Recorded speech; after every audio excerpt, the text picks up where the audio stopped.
ক্ষমতায় থাকেন, না পারলে ক্ষমতা থেকে সরে যান।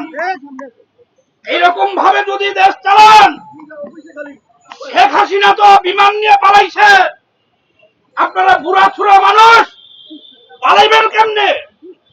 দেখেন না যে ট্রেনিং চালু হয়েছে 5ই আগস্টের পরে, আপনাদের কিন্তু পালানোর কোনো পথ নাই। ডক্টর ইউনূস, ইন্টারিম গভর্নমেন্ট, হুঁশিয়ার, সাবধান।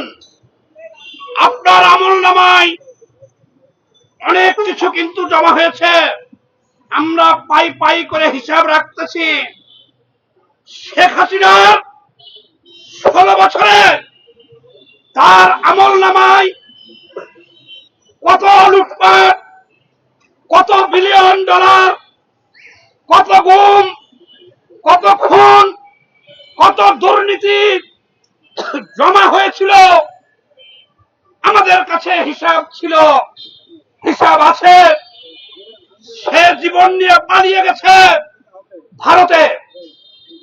আপনি 1 বছর বাংলাদেশের রাষ্ট্রীয় ক্ষমতায় আছেন, আপনার সাথে কথা ছিল, জনগণের সাথে কথা ছিল কি?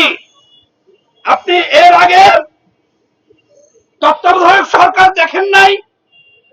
আমরা যে 16 বছর ধরে আন্দোলন করতেছি একটা দল নিরপেক্ষ নির্বাচনের জন্য, সেটা কি আপনি দেখেন নাই? আপনি কি করলেন? আপনি ক্ষমতায় বসার পরে কি করলেন? আপনি শেখ হাসিনার চাইতে